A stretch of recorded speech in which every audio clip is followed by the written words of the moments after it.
Back at it here on the Kaufman Corner podcast with you as always, the good doctor, Dr. Rany Jazayerli. My name is Soren Petro. Talking Royals baseball, but maybe a little break. We'll get into some of the things, some of the positives that are going on with the ball club a little bit later on. But we're going to open up with a little Major League Baseball draft preview, a Royals preview. Pick number 8. Things did not go their way. They were slotted to be number 5, but with the new lottery system, they won't pick until 8. Who are some of the players that are available? Who should they be looking at? What should they be targeting? We do it all right now on the Kaufman Corner podcast. You're listening to Kaufman Corner, the most in-depth analysis of the Kansas City Royals, breaking down the Royals like no one else can. Kaufman Corner is hosted by Rany Jazayerli and Soren Petro. Rany is a co-founder of Baseball Prospectus, author of Rany on the Royals, and former columnist for Grantland, The Ringer, and The Athletic. Soren is the award-winning afternoon drive host of the program on Sports Radio 810 WHB in Kansas City. Kaufman Corner is proudly brought to you by Gann Asphalt and Concrete, Kansas City's nationally recognized full-service paving and pavement maintenance contractor, making parking lot problems disappear since 1994. Free consultations, no commissions, in-house crews, and every project comes with a written warranty. Find them online at GannAsphalt.com or call 816-484-3338. Gann Asphalt and Concrete. One contractor, all things parking lot. Gann Asphalt and Concrete is now hiring for all positions: project manager, dump truck drivers, operators, and crew members. Starting pay up to $30 per hour based on experience, with paid time off and insurance, just to name a few of the benefits. Check out GannAsphalt.com for more info. Now, here's your hosts, Rany Jazayerli and Soren Petro. And good evening if you're catching us live via the stream. If you're catching us via the podcast, remember we stream live. Usually it's going to be on a Sunday at 10 o'clock. That's when we go live with the podcast. You can be a part of the conversation. Twitch, LinkedIn, Facebook, Twitter, YouTube. You can be a part of the conversation there in the chat room. And we can see your comments. And you can suffer right along with us, right, Rany? Isn't that the way we would describe it these days, usually for the Royals? Well, they say misery loves company. Judging by the attendance at Kauffman Stadium, I think they may be overstating that a little bit. There's only so much misery that company can take before they start showing themselves the door. So that's where we're at, 18-41, baby. Yeah, it is. And isn't it fitting that the first year of the lottery, the Royals don't benefit from it?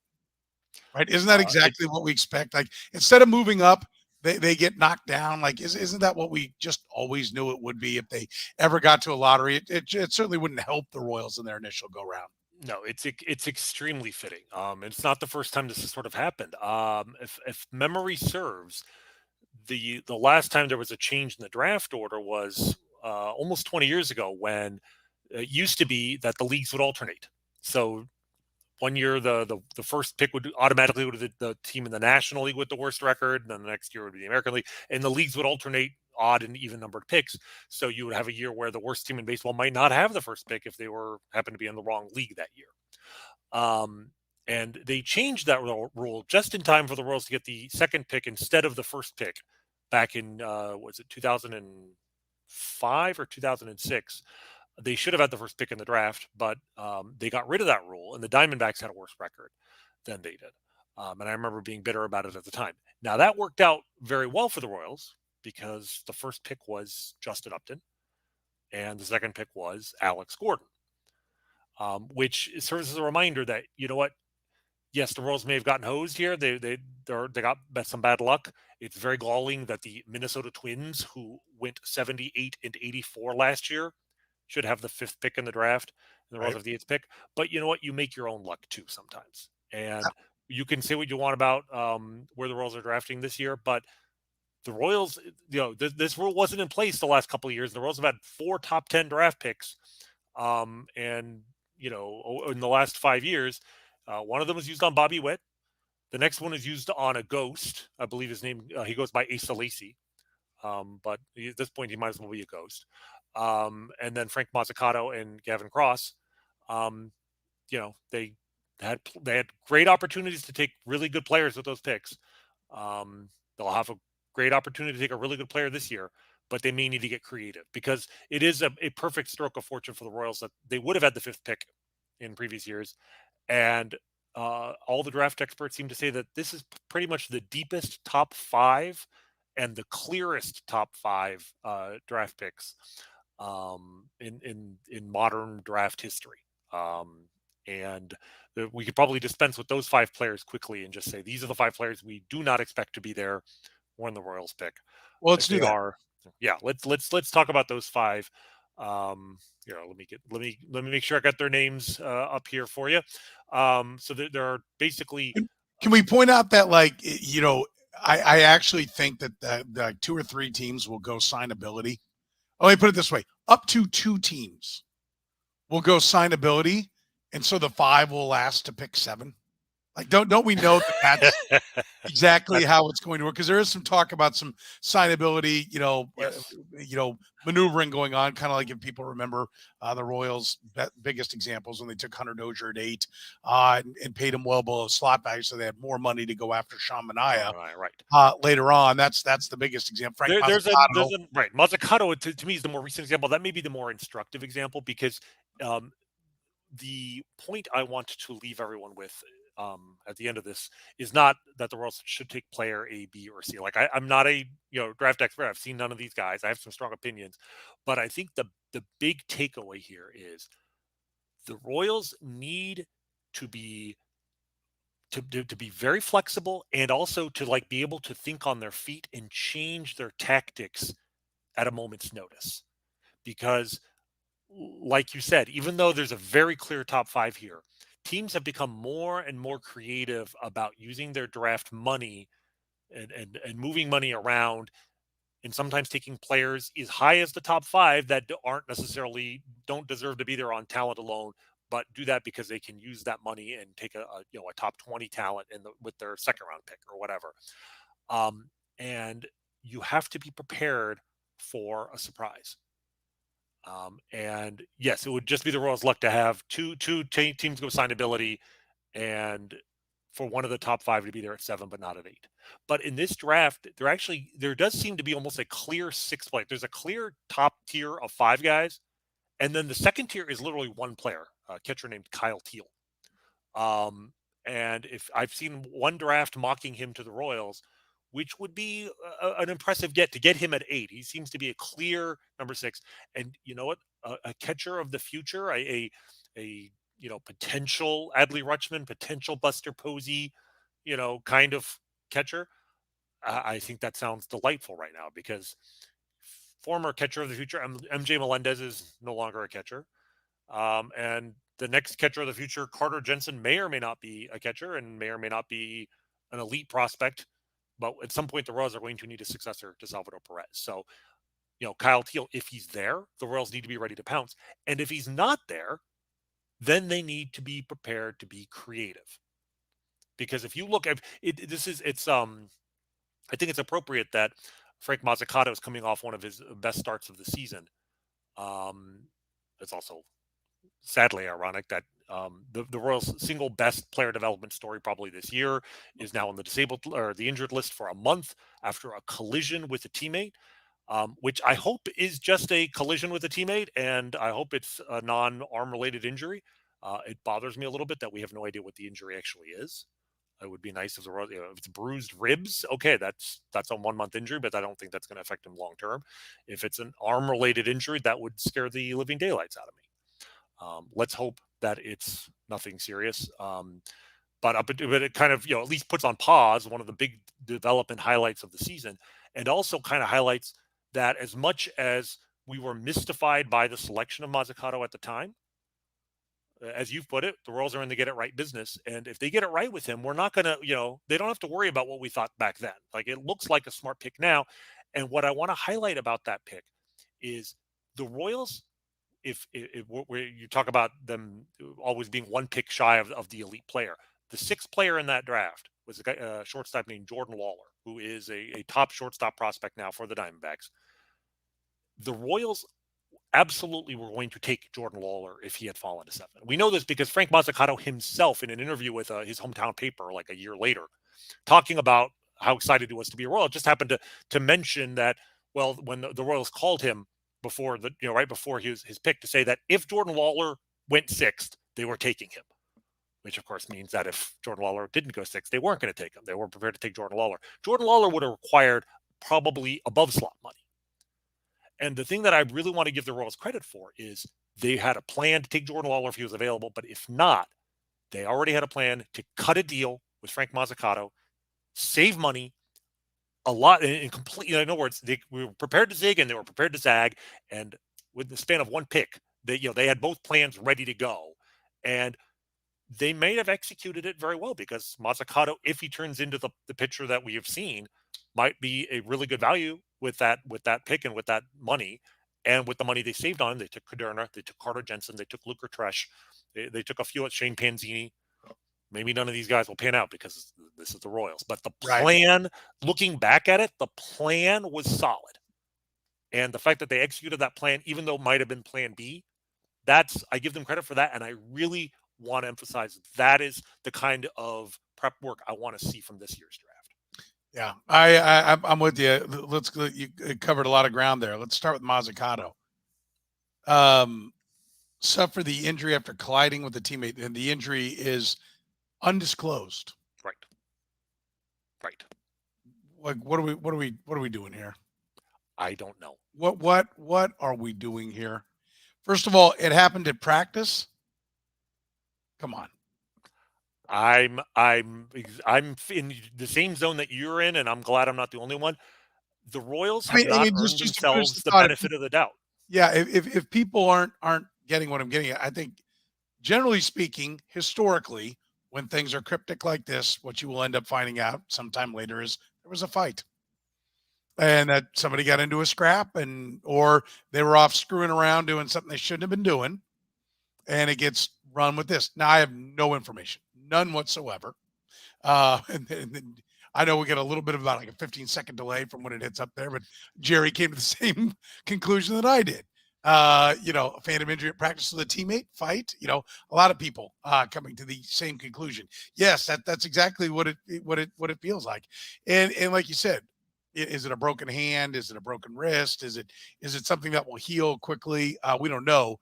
But the fact that there are no details on this is screams, that there's more. The Royals have not earned themselves the benefit of the doubt when it comes to reporting injuries to players, specifically, and I don't want to even get in like to this day. I understand the reluctance to talk about Yordano Ventura's situation at the end. That obviously is much more extreme, but the point is that if it was a fight, would we trust the Royals to let us know? No. So I'll take them at their word right now. But the fact that we don't know what the injury is, that is to me the screaming red flag. By the way, like you said, if it was a broken hand, you'd be like, "That's a strange collision, right?" Like, So I don't know. Sounds like a Derek Coleman in a Syracuse bar type of thing. Actually, it doesn't because like Derek Coleman got in a fight with Fred DeRiggi, the nose tackle of the football team. Like we knew what that was. Like first of all, I was in the bar, so we were hip to what was going on that night. Although I think maybe Donald. Well, I'm not even going to say the name of the fake ID I had back then. But there was a different guy named Donald who was in a bar, maybe looked a lot like me back in the day. But the point, you've been breaking scoops for 25, 30 years now, Soren. Good for you. That's right. But yeah. So listen, that's odd. So there's that part of the equation. Hopefully he is going to be okay. Because you remember Brian Taylor, the number 1 overall pick by the New York Yankees, a high school phenom left-handed pitcher, got into a fight and like tore something in his shoulder, and he was. It is one of the all-time what-if injuries, honestly, because the reports later were that whoever got into a fight, he was defending his brother, and the guys on the other side of the fight knew who he was and basically went after his shoulder, knowing what they could do to him. And I mean, if you look up Brian Taylor's stats, but he was the first pick in the draft and as a 19-year-old in Double-A. He looked like left-handed Dwight Gooden or something. Yeah. I mean, maybe not quite that level, but very, very good. And he eventually got back on a mound, but I mean, he was done in that instant. Obviously, the worst case scenario here is that there's an arm-related injury to Frank Mazzucato. at this point, if it's a fight and it's just a broken finger, I would be fine with that. Like, I just want him to know that his arm is fine. He's still 19 years old, and I figured he was ready for high A ball, and it's been a long time since the Royals had a 19-year-old pitcher starting at high A ball. So all signs have been positive there, and then this gets dropped into our lap. It's just we can't enjoy anything for a moment. No, we can't have nice things, Rany. We just can't have nice things as Royals fans. I think that's what you're getting at here. Well, I think what I'm saying is 2014 and 2015 used up like 30 years worth of karma, 30 years worth of good vibes. Maybe that was worth it. I don't know. I probably would have made that deal at the time, so I can't fault it if that's what's going on here. Back to what you're talking about with some of the players that are out there, and you mentioned the catcher. They're all just names on a sheet of paper, so I got to have Virginia catcher, Kyle Teal, right? Wasn't that who you were talking about?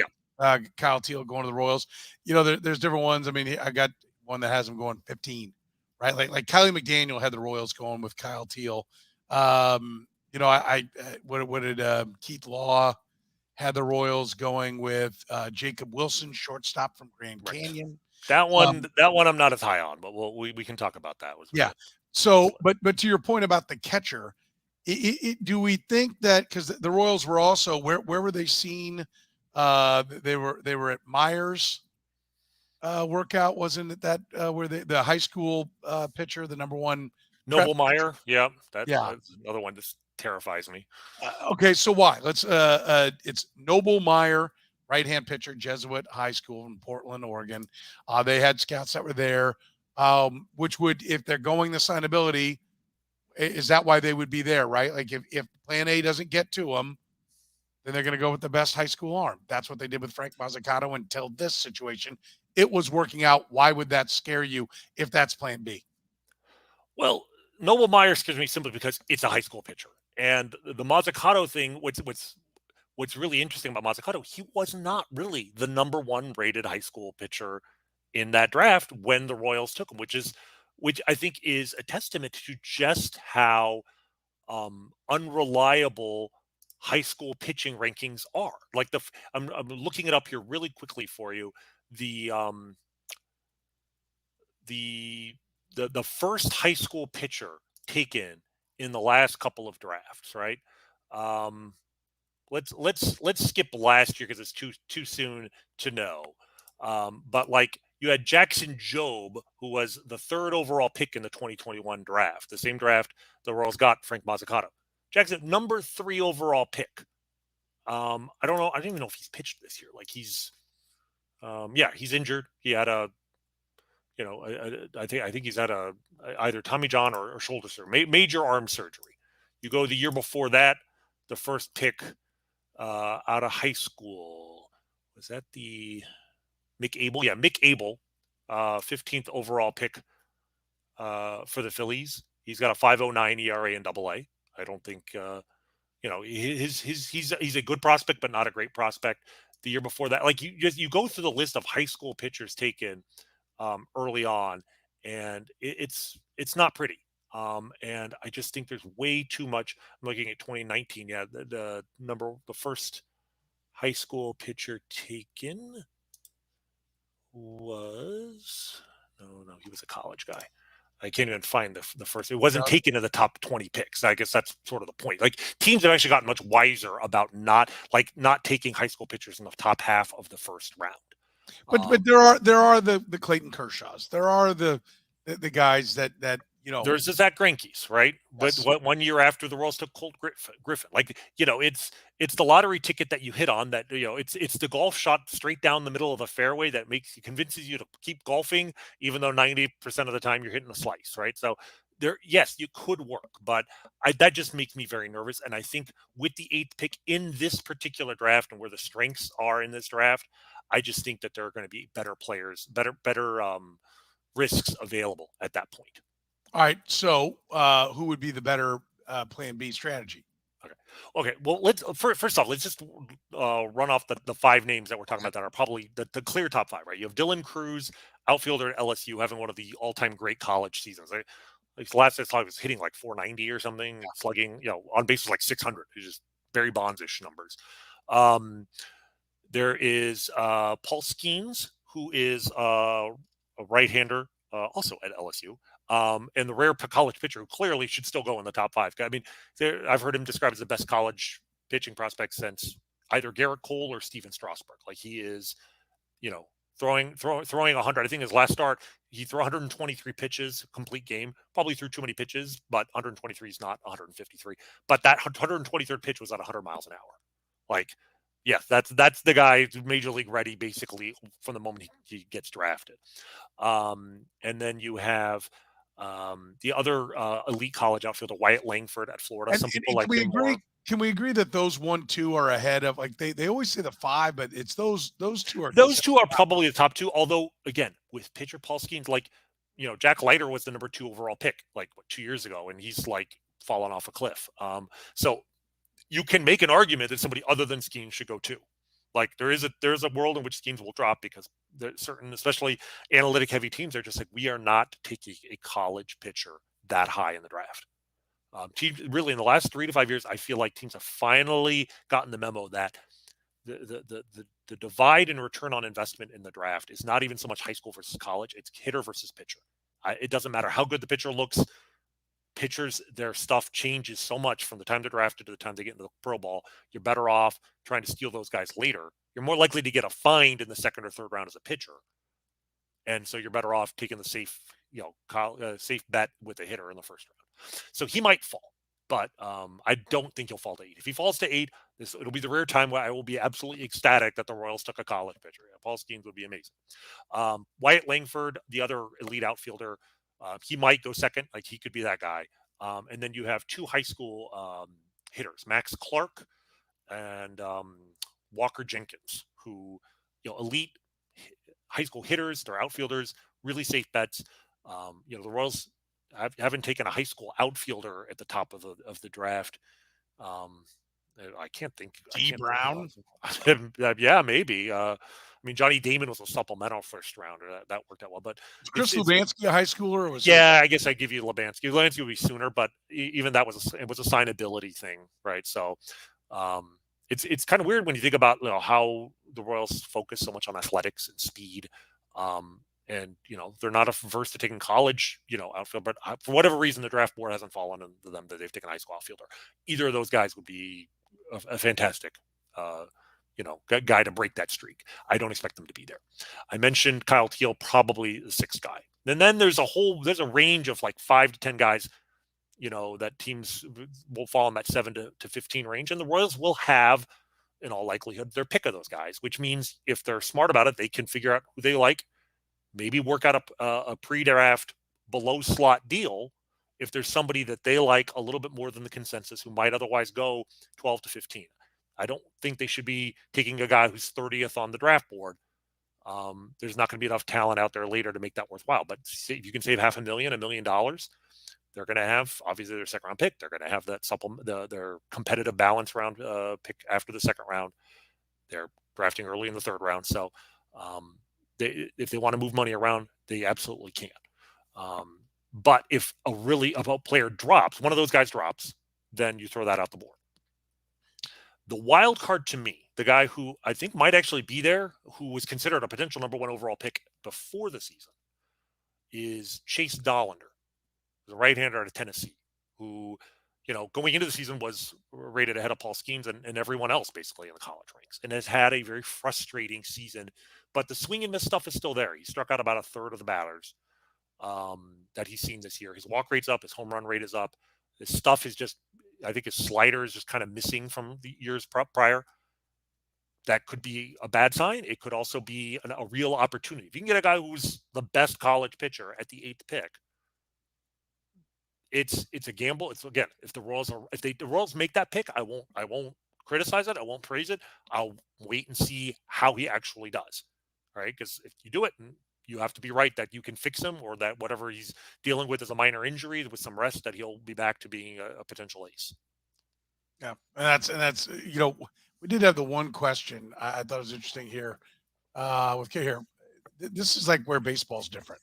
Kaufman being so big, shouldn't finding a high caliber center fielder be a priority?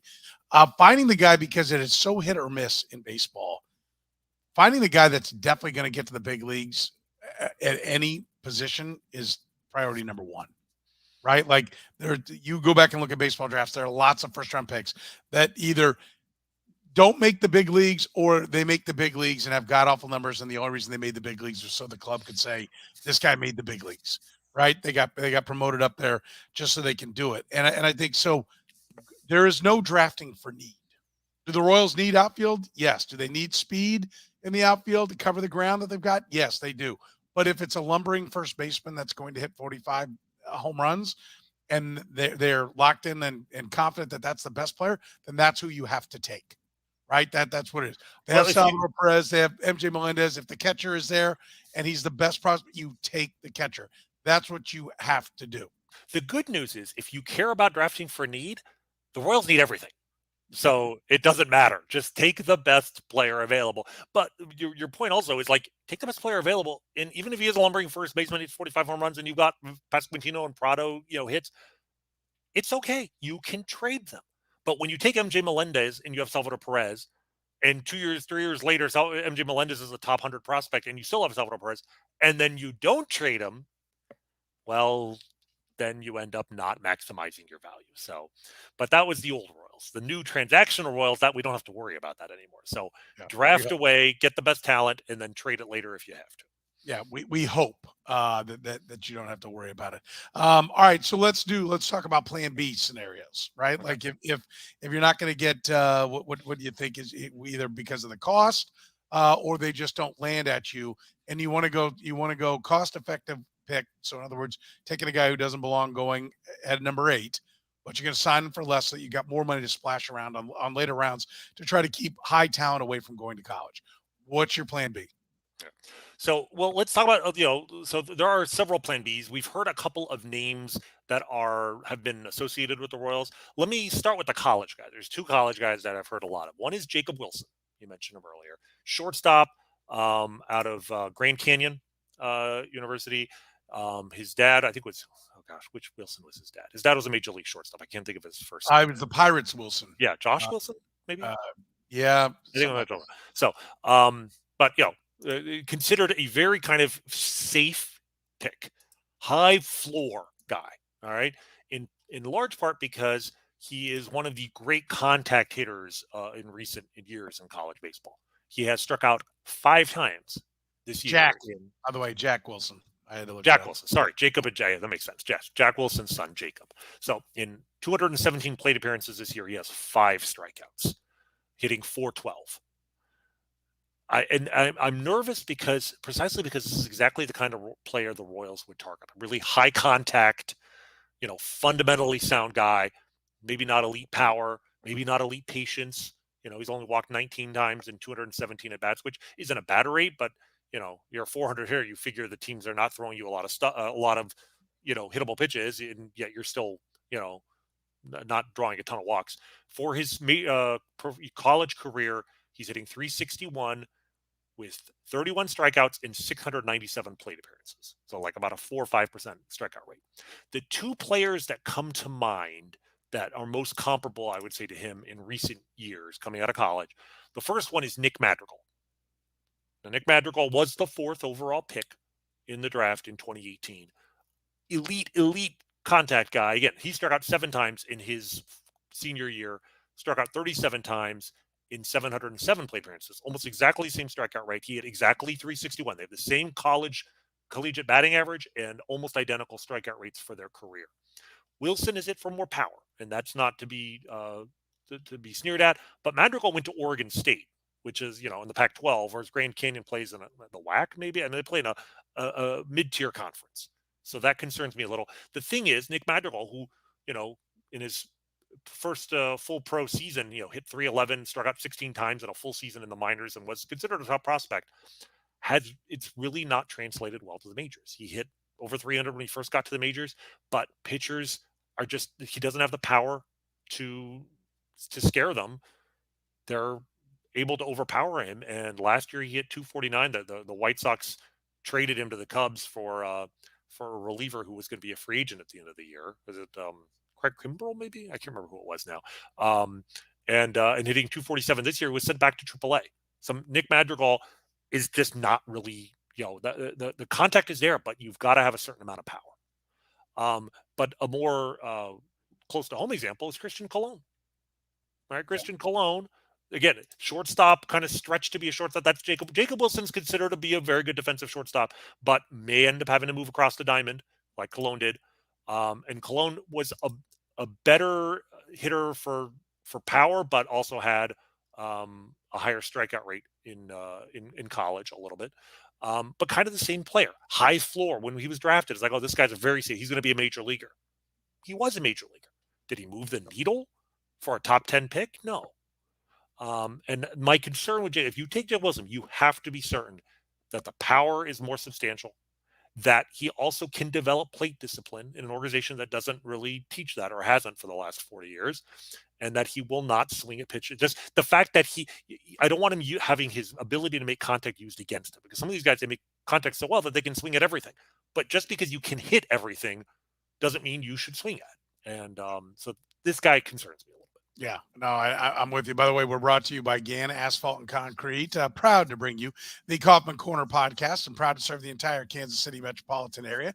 Kansas City's nationally recognized full-service pavement maintenance contractor, making parking lot problems disappear in Kansas City since 1994. When you go with GAN Asphalt and Concrete, you get no commissions, in-house crews, free consultations. Every project comes with a written warranty. Find them online right now at GANasphalt.com or call 816-484-3338. Tell them you heard about them on the Kaufman Corner podcast. Make your first impression with your business the moment you have your customers drive onto your parking lot, no matter where it might be. If you're the manager of a business and you've got parking lot problems, GAN Asphalt and Concrete can help you out right now. Go to GANasphalt.com. We're talking Royals draft and where to go in this draft. Okay, so is there a guy we talk about is there anyone else you want to talk about that you want to see them take? That I want to see them take? Yes. There is one guy that I think would be very interesting. Okay. Very quickly, I know I'm taking too long. There's so much to say about guys I've never seen. But the other college guy that you hear a lot about is Enrique Bradfield Jr., who is center fielder at Vanderbilt. I mean, you look at this guy's skill set, and you're like, that just looks like a Royals player, and I don't know if that's a compliment or not, because we just talked about 80 grade speed. He's a center fielder and an elite defensive center fielder. Like you talk about, you want a center fielder for Kauffman Stadium. That's the player that the Royals just like that. He fits our stadium. And if he develops the way you hope he does, he'd be perfect. He's a leadoff type hitter. He actually does get on base, right? He has, more walks than strikeouts in his collegiate career, but the bat is a question mark. He's only hitting 284 this year. He's got a 313 career average in college, 427 on base. That's really good. Not a lot of power, but if he's got enough power to keep guys, keep pitchers honest, and if he can just be an on-base dude with elite defense, yeah, that's a great player. He's the kind of guy where it's like, if they can get him, if they believe in him and they can get him for below slot and use that money elsewhere, because again, the luxury of not getting one of the clear top tier guys is that you have the leverage to negotiate with all the next guys, right? So you better use that leverage to your advantage. So he's a guy who would just be like, okay, fine. I wouldn't be upset about the pick, assuming the draft slot money they give him is they save some money there, etc. But the guy that I want to bring up as a guy that would definitely get my ears perked up if they drafted him is a high school shortstop by the name of Arjun Nimala. I hope I'm pronouncing that correctly. A couple of reasons I want to bring up this guy's name. Because again, never seen more than video highlights of the guy. He's a shortstop out of Florida, a big riser in the draft rankings this year. Was not nearly, I don't think it was a first round pick, considered to be a first round pick a year ago. And I know that there are people in the industry who will say this guy is a little overhyped right now. He's not as good as the other high school players. But here's the thing I want to point out. Arjun Nimala is 17 years old. His birth date is, I believe, October 16th.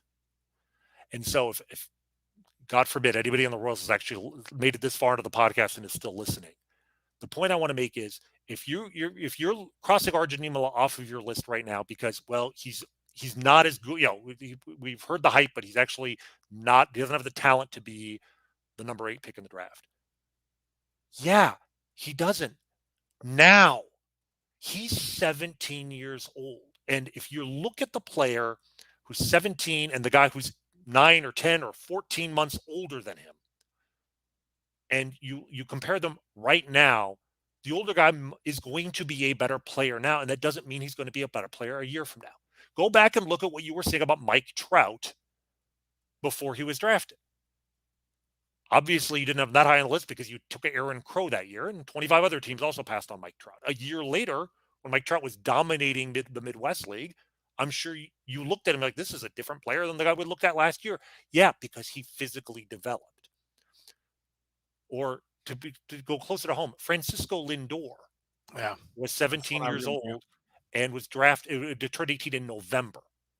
All right. And he was the 8th pick in the draft. The Royals had the 5th pick in the draft, and they took Bubba Starling, who was a better player, I'm sure, at the moment he was drafted, because Bubba Starling was almost 19 years old. Right. I don't believe the Royals at the time, because at the time the industry was not aware of the importance of draft age. We published that in Baseball Prospectus in large part because of the Francisco Lindor Bubba Starling comparison. And a year later, maybe coincidental, maybe not, the Houston Astros had the 1st pick in the draft and cut a deal below slot with a 17-year-old shortstop by the name of Carlos Correa, who was born in September. And not only did they save a ton of money, which they then used to draft Lance McCullers in the 2nd round, but they got a player who turned into a franchise shortstop. So go back and look at what you guys had on Carlos Correa before that draft, Francisco Lindor before that draft, when you didn't draft him because you drafted Bubba Starling, and then take another look at Arjun Nimala and be like, okay, maybe he's not as good as the other guys now, but will he be in 6 months or a year or 18 months because he's younger than the rest of them? Because Frank Mazzucato was 17 years old, and that was a shocking draft pick. Doesn't look like a nearly, looks like one of the most inspired draft picks the Royals have had in the last decade now.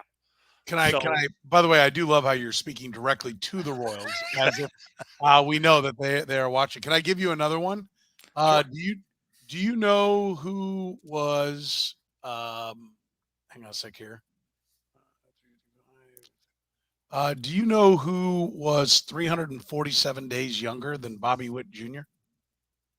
And in the same 2019 draft? Ooh, well, a lot of players are, because Bobby Witt was almost 19, and that was my biggest concern with him at the time. Yeah, but listen, because I brought up I remember having a discussion. You were on the radio show, and I said, listen, he's old. He's an old high school kid. And you came up with a lot of reasons why you weren't as concerned. It wasn't like the Bubba Starling situation. No, he's the guy. And you weren't as married to the age thing on Bobby Witt Jr. Well, I mean, I think future events it's not like he's not Bubba Starling. I mean, he made it to the major leagues quickly. Right. And the thing with Bobby Witt, I think, was partly because even as a junior in high school, he was like an elite prospect. He wasn't like the sunrise. And look, and I'm willing to give I'm not looking to constantly criticize the Royals, believe it or not. It just seemed at that point the talent difference between Bobby Witt and everyone else in that draft was sufficient that I was fine with the Bobby Witt selection, and I still think it was the right pick at that time. Well, but I'm going to guess, because you flashed it on the screen here, because somebody in our comment section correctly guessed. Is the answer Corbin Carroll? The answer is Corbin Carroll. He is almost 1 year younger than Bobby Witt. He went at pick number 16, and he's been the superior player to this point over Bobby Witt Jr. He's already been signed to an 8-year, $110 million deal. That's how certain the Arizona Diamondbacks are about his talents. And so that is another example of where the youth, like, hey, you take the younger guy. If he looks like he belongs in this discussion for picks 10 or 12, and he's a full year younger, what's he going to look like when he's a year older? This is the age where boys start to become men. This is your point, and there's another example of it. But I will give you Cam Collier, the Reds' top prospect, was lobbed out there, and Cam Collier's is right. Cam Collier is it. Cam Collier is not lighting it up. He was 17. He was the young guy. He was the guy that I would like to have seen the Royals take last year. in the draft. That's because of listening to you, Rany, for all these years in the youth. He hasn't been bad, right? Right. Now I've got so damn many And wins. the thing is, he's only 18. Like that's the advantage. Like, I look at him. Right now, if I could turn Gavin Cross into Cam Collier, would I do it? Probably yes. Yeah, So I probably still would bet the age. But right now, just for the record, he is in low A ball at age 18. He's batting 218, 325 on base, 368 slug.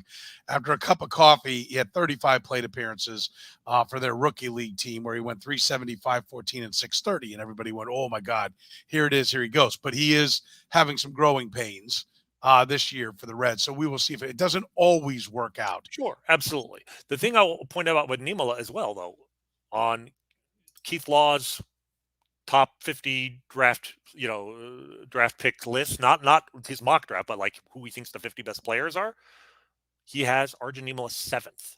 Yep. Fangraphs has Arjun Nimala 7th. And I have no doubt both of these sources are taking his age into consideration, but this is not a reach based on other people in the industry. If the Royals look at him and say, "Look, this guy's overhyped," and even with the youth, we don't think he's the right guy, that's their decision. But I would hate for them to overlook him because they do not take into account how important that extra 6 to 12 months of growth is, because high school players keep getting older and older as more and more parents tend to hold their kids back and going to kindergarten. And the average age of the high school draft pick has gone up three to 4 months over the last 30 to 40 years. So to see a guy, used to be 7-year-olds were not that unusual. It's unusual now. And and to be born in October is very unusual. He is one of the youngest guys we've seen since Correa and Lindor. Let's see if we don't see that trend reverse itself real quick. I think you're going to start seeing in baseball what goes on in basketball. And in basketball, everybody, because America doesn't do it by age, they do it by grade, where internationally soccer and all sports, basketball internationally, they do it by age. Here in America, we do soccer by age, right? So that the teams are dumb just because that's how FIFA mandates it for everybody, right? But in basketball, what happens is everybody holds their kids back. And then when they realize, wait, I got an elite level kid, then they test forward and get back to their original draft year because they want to get paid. They want to get to the payday even quicker. And that's what Bryce Harper did. Bryce Harper wasn't held back. They knew he was the bomb, and he tested forward and got himself. Well, I believe Cam Collier actually moved up. He's one of those guys. But I feel like it's those super elite guys who end up like moving forward because people have already noticed their talent when they're 16, 15, at a young age. So they don't have to worry about being overlooked because they're younger. In Nimala's case, though, it's there. He was a little bit of a late bloomer. He was not a guy who was considered a can't miss a year or 2 years ago. And so, there was he wasn't pushed up in order to get into the draft sooner. He just happened to start high school, or I should say kindergarten, probably 12 years ago. His parents started him young, probably never thinking that this, son of Indian immigrants would be, a future Major League Baseball prospect. So, he would be an easier guy to overlook. No one was overlooking Bryce Harper, but this guy, 17, it's like a Mike Trout situation. It's like a Francisco Lindor. Yeah, he's a good player. We just think he's not as good as the other guys. Well, he's 17. Don't forget that. We're big fans, both of us, of Keith Law. Here's what Keith says. He has him going pick 11 to the Angels. I said, I've heard Nimala, who will be a darling of models because he's 17 until the fall. How can Florida? And he goes on, but I just love he starts talking about other guys. But I just thought it was interesting. It's like, now everybody's hip to that part of the equation. And then his write-up that Rany was talking about, where he ranks his top 50 players, where he has him number 7. Nimala has benefited from the early start to the high school season in Florida, and all of the scouts and execs who are in the state anyway for spring training. And after adding some muscle this winter, he's showing 70 power, along with the same easy swing and field to hit he'd shown before. He's a shortstop now with a 60 arm, but is a fringe average runner and might end up at third base. That's the write-up that he has on him. This is if you can get him, but I don't think when we're talking about him, I don't think you can get him cheap. Like, I think you'll have to pay the full freight on him. I don't think there's any way that he will come cheap because there will be teams, analytic teams, that can't wait to get up to him and be happy to give him the money because they'll play the analytic side. If the Royals did go down this road, this would be a complete about face because they've never gone for the younger guy. I mean, with Mazzucato being a rare exception, and Mazzucato was a pitcher, so it's a little bit different. But I do think it's interesting that the one time they did, it was a guy where we were all like, what the hell are they doing? And 2 years later, we're like, huh, maybe they got things right that time, right? Maybe not. We'll see. Maybe he's, you know, going to be, there's going to be charges pressed and assault charges pressed in the in the clubhouse down there. But the one time the Royals have gone down this route with, and taken a 17-year-old player in the first round, that player has exceeded his draft reputation 2 years later. So I'm hoping, and again, for pitchers, it matters much less than hitters. We've done the analysis on it. There's a little bit of an effect for pitchers, but the added development time is counteracted a little bit by also the higher injury risk, because the younger you are, the more your arm is still kind of ripe and immature. I actually think the fact that Mazzucato, the knock against him is he doesn't throw hard, right? He had this elite curveball, but didn't he struggles to throw above 90. I actually think that was probably to his benefit health wise. As a 17-year-old, he wasn't throwing hard enough to really hurt his arm. And the goal is that his velocity comes later. But for hitters, it's a huge effect. It's a huge effect. You're right. They may not. I don't think they'll be able to get like a huge draft deal. But given that if they're drafting ahead of the other teams that want him, they have more draft money to play with. So if they can get him at slot or slightly below slot, and because all teams you get 5% above slot, right? So the slot technically you have to see some wiggle room. So if you can get a guy at slot, especially in the first round, that's $300,000 or $400,000 left over that you can then play with for other draft picks. So if they can get him at slot or slightly below, I think, again, I'm not saying they should take him. I think that if they do, though, you and I will be like, the Yes. Royals are thinking, the thought process has changed here, and hopefully for the better. And if they don't take him, then fine, but they better not have not taken him because they evaluated his current talent without weighing in his likelihood to improve. I mean, like you just said from Keith Lauda's write-up, he added some muscle over the winter. Yeah, he's going to add a little bit more muscle than a guy who's a year older than him because his body is still developing. And a year ago, you wouldn't have noticed him. Now you do. Maybe a year from now, you'll take even more notice. The Coffin Corner podcast, proudly brought to you by Gann Asphalt and Concrete. They're hiring if you want to be a part of one of Kansas City's fastest growing and best companies. Gann Asphalt and Concrete, hiring for all positions: dump truck drivers, project managers, operators, crew members. Starting pay up to $30 per hour based on experience, paid time off, and insurance. It's just a couple of the benefits that you get for working with one of Kansas City's best companies. Check them out online at GannAsphalt.com to find more information. Again, that's GannAsphalt.com for more info. All right, anything else on the draft before we kind of pivot and talk about a couple of the positives that are going on? I think we've covered plenty of detail for 6 weeks out. We will hopefully cover this again, and we might even bring on a draft expert to speak with us in a few weeks, and get us all hyped for the draft, because as always, the draft day is probably the most important day of the year for Royals fans. I wish it wasn't that way, but it is again this year, guys. Yes, it is. Yes, it is. Frank Mazzucato is one of the obvious positives, right? Until he was hurt and put on the shelf for at least a month. He was a guy that was showing swing and miss stuff, still a little bit of a control. He's the obvious guy that is progressing. We talked about guys that are advancing. We're talking about the big leagues, but also the minor leagues. Where do you want to start? Is there anything else you want to throw in on Mazzucato, who's been the most obvious one? No, I mean, I think we've covered him well. I mean, he's definitely taken a step forward. His velocity is up a little since he was drafted. We want to see more, but I feel comfortable now saying even if his velocity doesn't go up from this point, he'll be a number 4 starter in the majors, which doesn't sound great, but I mean, that's better than a lot of draft picks. But if he turns 20 in a few weeks, there's plenty of time. If he adds 2 to 3 miles an hour to his fastball over the next 2 to 3 years, he can be a number 2 starter in the majors. At the command issues, he's gotten a little bit better in that regard this year, and he's trending in the right direction. I hope this injury is nothing serious, but he is the bright spot. The problem is he might be really the only bright spot in the minor league, at least among the top prospects coming into the season. Let's start with that. Let's just go through the list here, okay, one by one.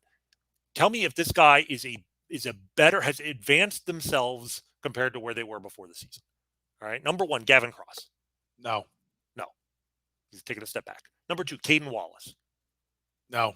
Yeah, he's about the same, right? Well, I'm not going to say he's taking a step back, but he's not taking a step forward. But the question was, has he advanced? Right. Has he advanced? Right. And again, you expect players to advance. If they're the same, they have a lost development time. In a way, if you haven't taken a step forward, you've taken a little bit of a step backward.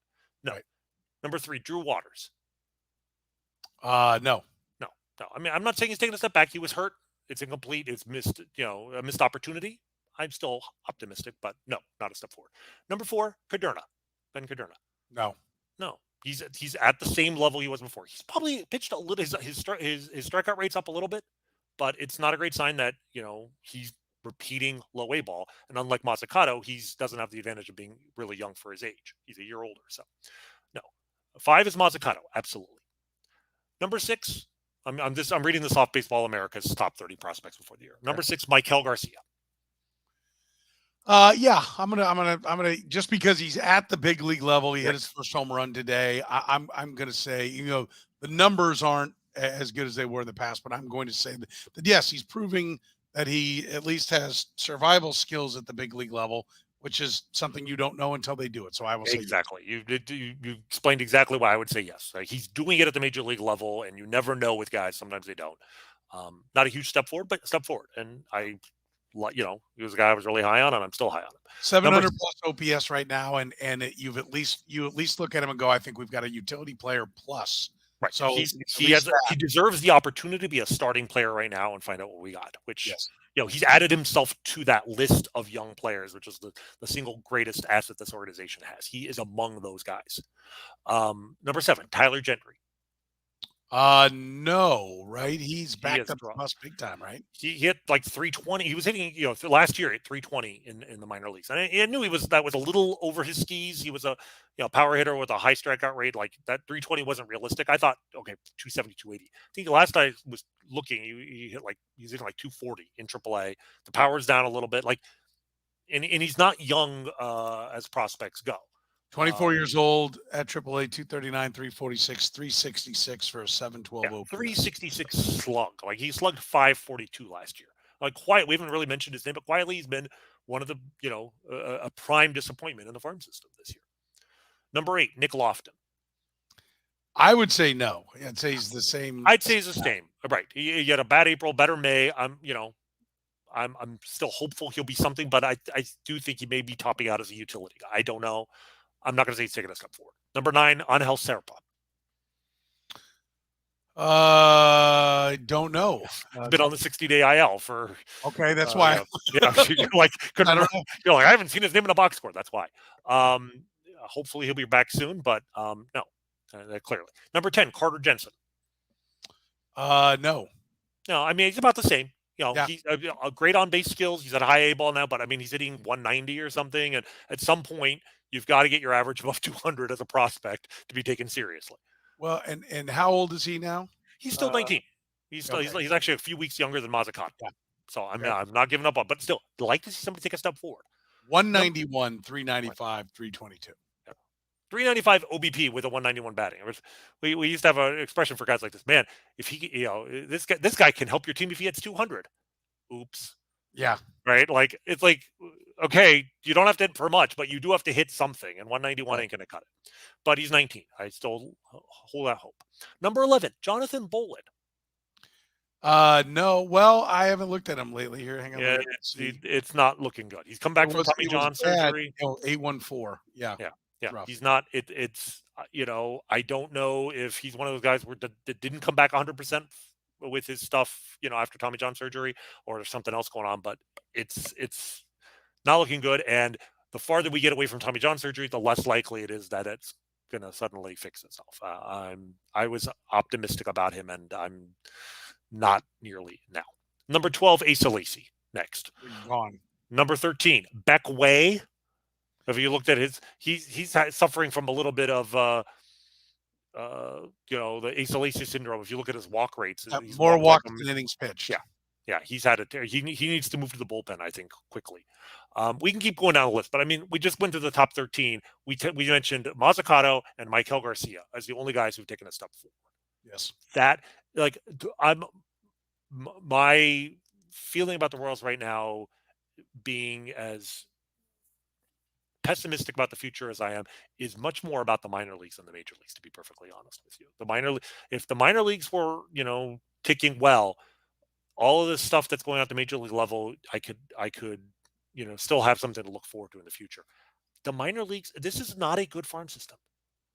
Before the year, a lot of people, there were people rated as among the worst in baseball. Keith Law notably did not, and we had that discussion with him.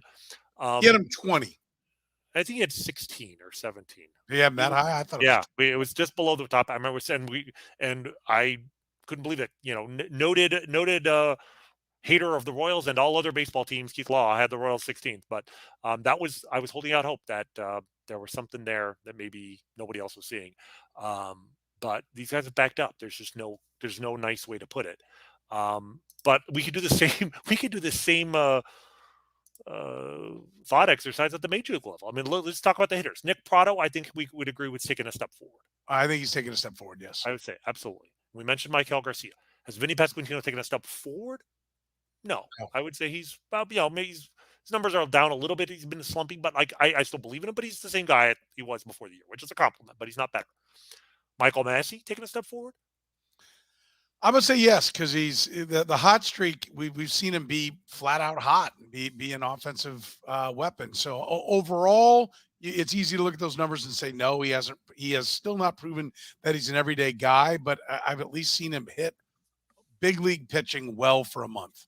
It's hard to measure because he was as bad as you could possibly be, and then he's been really good. If momentum were a thing, and a guy who's suddenly hitting well for a month will continue to hit well, I'd agree with you. But everything I know about baseball is you can get yourself burned by looking at the last month, being like, well, just take the last month, and since April 30th, he's hit this well.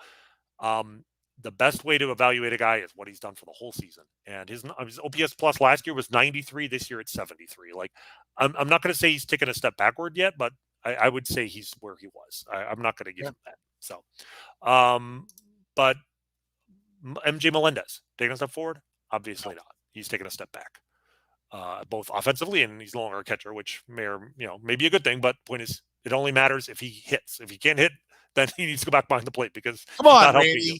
You legged out a hustle double today. Come on. He did. Give him credit. Bobby Witt taking a step forward. I mean, defensively maybe, but offensively he's taking a step back. I'm seeing no progress there. Is there anyone left that I'm forgetting here? We mentioned Drew Waters already. Edward Olivares you could put in there. I wouldn't say he's taking a step forward. It's basically Nick Prado, Michael Garcia, and then Mazzucato among the prospects. I mean, that's awful. That's just awful. You can give him, if you want to take Michael Massey, take Michael Massey. It's a really, really bad couple of months. You can't point to any of the pitching. Scott Barlow has gotten back to being Scott Barlow. Taylor. The funny thing is, if I were to point anywhere, it might be the pitching. Chris Bubich obviously got hurt, but we saw enough there to say, okay, well, that was interesting. Daniel Lynch, I'll give the guy credit. I mean, 5 runs in the first inning yesterday, and it was just like, oh, here we go again. It wasn't all his fault. Bobby Witt made an error, and there were some soft hits, and then he went back out there and threw 4 shutout innings. Like, I'm still want to believe in Daniel Lynch. Maybe he's taking a step forward. Carlos Hernandez, obviously, I think we would agree he's taking a step forward. So at least, if I just looked at what the pitching staff had done this season, I knew nothing about what the offense had done. I'd say, well, the Royals are making a little bit of progress. The irony is that the hitters, where I thought they'd make a huge amount of progress, they've made 0. Can I add Jackson Kowar? I mean, it's 2 outings collectively for 4 innings, I think. Or am I forgetting an outing? Does he have a third outing? No, you're right. It's 2 outings, and it's kind of amazing. I was actually at the first one. I thought I was about to watch the last pitch of his major league career because he came in with a man on third and 2 out, walked the first guy, walked the second guy, went to 3-1 on the third guy, and I'm just like, well, this is probably it for him. He managed to get the strike 2, and then he get a ground out, and then went back out and threw 2 shutout innings, and now he's up to 4 1/3. Which, remember, coming into the season, career ERA was 10.76, which I believe was the highest in Major League history, at least modern Major League history, for anybody with that many innings. It's already down to 983. So, given how bad he's been, even 4 shutout innings is notable. So maybe let's see. At this point, I'd rather just keep him in the major leagues. Every time he goes down to Omaha, he struggles again. So just let's see what he's got. But again, the irony is the pitching staff, we've seen more progress than the hitters. And yet it was the hitters and their youth and their track record in the minor leagues that gave us the most optimism for this season. Yeah. And it has not translated. And let's point out a couple of things. One, there's 2/3 of a season of baseball left, right? Just a little short of that. We just passed the third mark. 54 games is 1/3 of the way there, and they're at 57 or 8 now, 58, I think maybe now. So there is still a lot of baseball to be played for guys to still shine and look good, right? Like so. But no, there's no way to put lipstick on this right now. And I will say that, we talk about JJ Picola a lot. But if this season progresses the way it's going, then there has to be massive turnover as far as the scouting and development. And I'll be honest with you, one of the things that I wouldn't mind, and I don't think it's going to happen, because from what I don't hear people who feel like the clock is ticking on some guys, but if after the draft there were a number of firings, it would speak to the fact that this has been in the works, but when you've already negotiating with families, for the past 6 months, you don't pull the plug 2 months. Right. And you can't hire new scouts like right before the draft either. Right. So I do think that that's going to be very interesting to see what happens after the draft. And they'll try to get everybody signed. And then do we see some changes start to happen in the front office? But if it doesn't get better, if a lot of players don't look better, then there has to be serious changes that come to the front office. Right. Well, the focus side of things. You and I focused on JJ Picola, and ultimately, he's not the guy running the draft, right? Lonnie Goldberg has been running a lot of drafts, and the Mazzucato draft notwithstanding, that was, we saw some creativity there. And we can blame Dayton Moore all we want for, whether or not they took Gavin Cross or some of these first-round picks. The Royals aren't getting a lot of talent outside the first round either. I don't think Dayton Moore is the guy you point your finger at when the 7th round pick doesn't pan out or whatever. But when you have 20 picks in a draft and you're not getting value from the other draft selections, that's the scouting director, right? And the scouts. So at some point, yes, there has to be some accountability in this front office that goes beyond one guy, because literally one guy in the front office lost his job. Yeah. And this doesn't seem like, a team on its pace to have 113 losses and have one of the worst farm systems in baseball.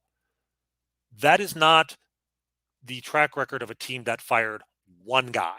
That is the kind of track record that justifies firing a lot of guys. And correct me if I'm wrong, I just, I have just opened up a prospect thing from one of the fantasy sites, but the only player of Latin America descent that you name is Michael Garcia, right? Ooh, Carlos Hernandez among the top part, yeah. Angel Serpa would be the only other one. Yeah, I mean, that's the other hidden part of this is Latin America has netted nothing, literally, almost literally nothing, and that is a big problem. For years. Yeah. I've been told some people have been put back in places that they're better at. Okay, that's fine, but it's think about how integral Latin America was to when the Royals got good. It wasn't all about first-round picks and Hosmer and Messiah. It was about Salvador Perez and Kelvin Herrera and Giordano Ventura. Right? That's a huge part of it, and that's just gone. And it's not for lack of money. Like, they have spent their allotment in Latin America, but Adalberto Mondesi is like the closest thing they have to a success story in the last decade. That's an indictment of the organization. Yeah, no doubt. All right, Rany, anything else you want to say before we get out of here tonight? I think we've said it all, man. Yeah. I think the Royals record speaks for itself. It does speak for itself. We'll continue to dig into the draft, and we'll continue to break down the Royals. Remember, if you're catching us via the podcast, we stream live Sunday nights at 10 o'clock Central Time. That's when we put everything together, so you can be a part of the conversation. A lot of great questions. We'll probably do some mailbag, some Q&A with some of the folks in the chat room coming up as we get closer. A lot of great questions and comments. We always appreciate everybody in the chat room. We appreciate you listening or watching whenever it is you can. Remember, we're proudly brought to you by Gann Asphalt and Concrete, Kansas City's best when it comes to handling any kind of parking lot problems. They've been doing it since 1994. In-house crews. Every project comes with a written warranty, no commissions, free consultations. Find out how they can help you in your business right now. Go to GannAsphalt.com or call 816-484-3338 for the great Dr. Rany Jazayerli. My name is Soren Petro, saying thank you very much for joining us here on Kaufman Corner.